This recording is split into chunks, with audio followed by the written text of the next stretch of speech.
Welcome to the Codex. Hello everyone. आज हम जानेंगे फ्लटर के टॉप उन 5 पैकेजेस के बारे में जो हमको हर प्रोजेक्ट में हमारे यूज़ में आएंगे। तो चलो देखते हैं एक बार। पहले देखते हैं हम लोग DIO पैकेज। DIO क्या है? एक HTTP क्लाइंट है डार्ट के लिए। मान लो कि आपको एप्लीकेशन बिल्ड कर रहे हैं जहाँ पर है तो आपको इंटरनेट से डेटा लेना है, जैसे कि लॉगिन करवाना है, यूज़र की इन्फॉर्मेशन शो कराना है APIs के थ्रू या फिर किसी और नेटवर्क प्रोटोकॉल के थ्रू। तो ये लाइब्रेरी वहाँ पर आपके लिए बहुत ही ज़रूरी ज़रूरी मतलब अच्छी और यूज़फुल होंगी, क्योंकि ये आपका काम आसान करेगी और आपको इस रिज़ल्ट हैंडल करने में बहुत आसानी होगी। जैसे कि इनके ऑफिशियल पेज पे आप देख सकते हैं डॉक्यूमेंटेशन के ऊपर कि उन्होंने एक हम लोग गेट रिक्वेस्ट हमको परफॉर्म करके दिखाई है कि ये एक DIO से गेट रिक्वेस्ट से google.com से डेटा ले रहे हैं। तो इतना सिंपल वे से आप डेटा ले सकते हैं। और जैसे कि नीचे गेट यहाँ पे गेट रिक्वेस्ट यूज़ करके डेटा लिया है रिस्पांस के अंदर, और नीचे बताया गया है कि वो रिस्पांस को हमने यहाँ पर प्रिंट किया हुआ है। तो सेम चीज़ आप उस रिस्पांस के साथ आप कर सकते हैं। उस डेटा को आप है तो कि विजुलाइज कर सकते हैं। अगर लिस्ट है तो दिखा सकते हैं। जैसे कि मेरा एक दूसरा एक वीडियो है DIO का, तो वहाँ पर भी आप देख सकते हैं कि हम लोग गेट रिक्वेस्ट से API से डेटा लिया था और उसको तो डिस्प्ले कराया है। अगर वो एप्लीकेशन आप देखेंगे तो आपको समझ में आएगा कि DIO का पर्पज़ क्या है। तो आप सिर्फ DIO से एक गेट रिक्वेस्ट ही नहीं, बल्कि पोस्ट हो तो आप फॉर्म डेटा भी सबमिट कर सकते हैं।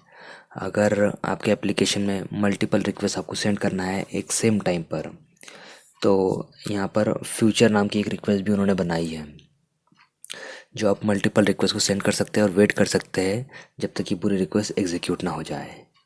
यहाँ पर आप है तो आपके एप्लीकेशन में से कोई फाइल डाउनलोड करवाना चाहते हैं लिंक से, तो वो भी आप यहाँ पर करवा सकते हैं। आपको पूरा रिस्पांस मिल जाता है, स्ट्रीमिंग मिल जाती है। यहाँ तक कि जैसे कि यहाँ पर दिखाया गया कि नेम फॉर्म डेटा सबमिट किया हुआ है, आप लॉगिन यूज़र नेम पासवर्ड वगैरह सेंड करते हैं, उस तरह का डेटा भी आप सेंड कर सकते हैं। जैसे कि यहाँ पर नेम सेंड किया हुआ है और एज सेंड किया हुआ है, वैसे ही आप मल्टीपल डेटा आपके फॉर्म के थ्रू सेंड कर सकते हैं, जो आपका सर्वर रेगुलर एज आपके दूसरे HTML फॉर्म की तरह रिसीव करेगा। और ये और भी सपोर्ट करता है हमारे HTML की तरह मल्टी पार्ट फाइल को, जहाँ पर आप तो बाइनरी फाइल्स को अपलोड कर सकते हैं, इमेज फाइल अपलोड कर सकते हैं, टेक्स्ट फाइल्स को अपलोड कर सकते हैं। यहाँ तक कि मल्टीपल फाइल का भी ऑप्शन है यहाँ पर। यहाँ तक कि कोई अपलोडिंग का प्रोग्रेस बार भी आप यहाँ पर लगा सकते हैं, जैसे कि सेंट मतलब कितना % आपका सेंट हुआ है, और आप उसके ऊपर किसी लोडर को सेट कर सकते हैं, जैसे कि लोडिंग एप्लीकेशन, इस तरह की चीज़ों को आप वहाँ पर सेट कर सकते हैं।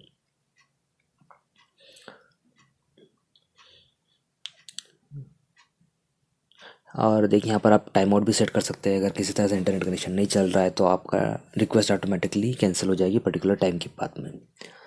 और इतने सारे रिक्वेस्ट को ये सपोर्ट करता है, तो आप इसको बहुत जगह पर यूज़ कर सकते हैं। पोस्ट के लिए हो गया, पुट के लिए डिलीट, हेड है, पुट है, ये सभी APIs वहाँ पर आप यूज़ कर सकते हैं।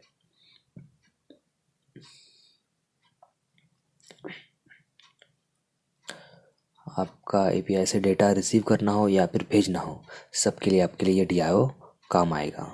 बहुत ही इम्पोर्टेंट चीज़ है जब बेसिकली जब आप API के साथ में काम कर रहे हो। और इस पेज के ऊपर कंप्लीट डॉक्यूमेंटेशन है। अगर कुछ भी रहा था आप यहाँ पे ढूंढ सकते हैं या फिर मुझे कमेंट में भी आप पूछ सकते हैं। जैसे कि यहाँ पर हेडर से टोकन भेजा हुआ है, तो वो भी चीज़ आप यहाँ पर कर सकते हैं। चलिए देखते हैं, हमारा नेक्स्ट पैकेज है MHP कर।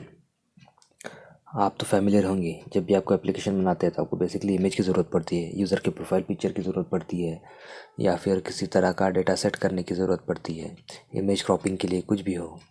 तो इसके लिए कोड लिखने से बेटर है कि आप एक इमेज पिकर का यूज़ करें, जो आपका काम बहुत ही आसानी से और एक लाइन में कर देगा। आपको सिर्फ इस पैकेज को आपके फ्लटर एप्लीकेशन में ऐड करना है, और उसके बाद में जो है तो आपको सिर्फ इसे अपने इसमें इंपोर्ट करना है, और उसके बाद में एक इसका तो इंस्टेंस बना लेना है, जो कि आपका क्लास का ऑब्जेक्ट होगा। और उसके बाद यहाँ पर आप उसको कॉल कर सकते हो, और यहाँ पर आपको उसका सोर्स प्रोवाइड करना है कि आप गैलरी से पिक करना चाह रहे हैं या कैमरे से पिक करना चाह रहे हैं। अगर आप गैलरी सेलेक्ट करते हैं तो ये आपके मोबाइल की नेटिव गैलरी को ओपन करेगा और वहाँ से इमेज को आपको पिक करते ही आपको रिस्पॉन्स में जो तो एक्स फाइल में वो दे देगा। और कैमरा अगर चूज़ करते हैं तो ये आपका नेटिव कैमरा ओपन करेगा। एडिशनल कोडिंग की ज़रूरत नहीं है। ये आपके वर्जन पे डिपेंड करता है। इनके दो एपीआईज है। अभी लेटेस्ट इन्होंने एक्स फाइल को चूज़ किया है, पहले पिक फाइल था। तो आप अगर करंट वर्जन यूज़ कर रहे हैं तो आपको एक्स फाइल यूज़ करना पड़ेगा।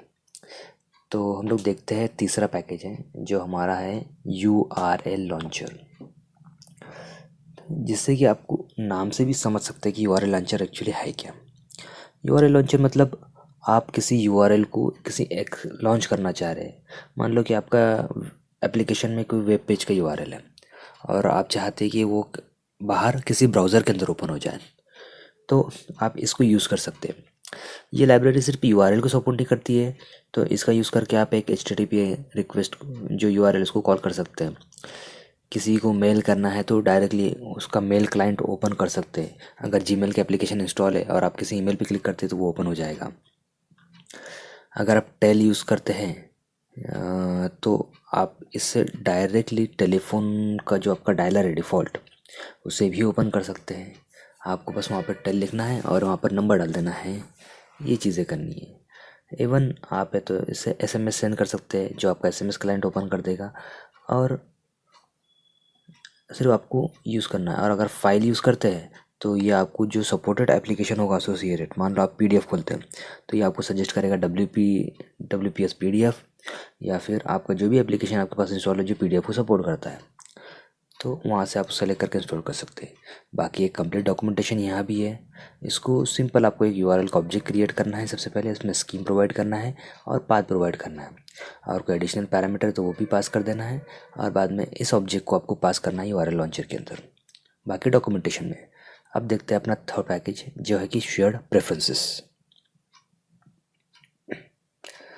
शेयर प्रेफरेंसेस मतलब बेसिकली आप जिस तरह से किसी ब्राउज़र के अंदर कुछ छोटा डेटा, ब्राउज़र में नहीं एप्लीकेशन में कुछ डेटा स्टोर करना चाह रहे हैं। मान लो कि कोई लॉगिन किया हुआ है और किसी API का आपके पास टोकन है, या फिर कोई यूज़र नेम है उसका जो कि आप बार बार कहीं दिखाना चाह रहे हैं और आप उसको बार बार रिक्वेस्ट नहीं करना चाह रहे, तो आप उसे यहाँ पर स्टोर करके सकते थे। बहुत ही आसान है। आपको सिर्फ इसका एक ये ऑब्जेक्ट क्रिएट करना है शेयर प्रेफरेंस का, जैसे कि यहाँ पर एक क्रिएट हुआ है, नॉन डॉक्यूमेंटेशन दिखा हुआ है।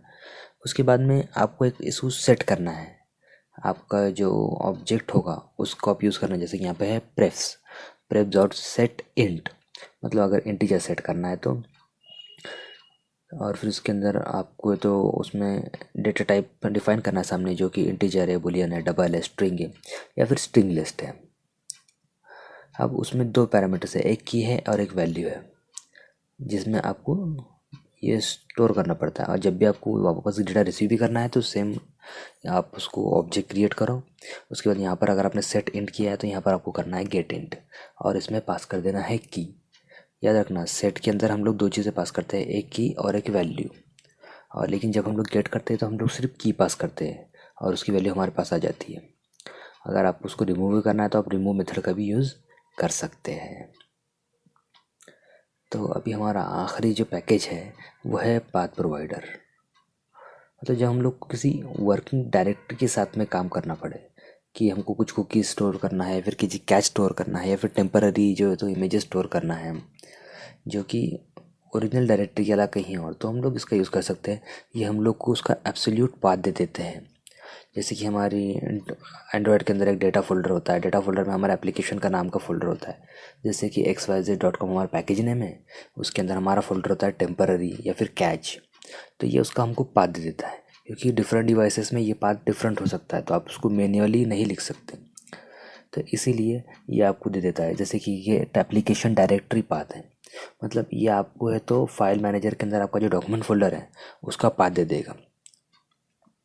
तो आपको वहाँ पर फाइल को सेव करना या फिर रिट्रीव करना ईजी हो जाएगा। अभी ये तो मल्टीपल थिंग्स को हमारे पास सपोर्ट करता है, जैसे कि टेम्पररी डायरेक्टरी सपोर्ट करता है, एप्लीकेशन को सपोर्ट करता है, लेकिन एंड्रॉयड में ये एप्लीकेशन लाइब्रेरी को और डाउनलोड्स को सपोर्ट नहीं करता है।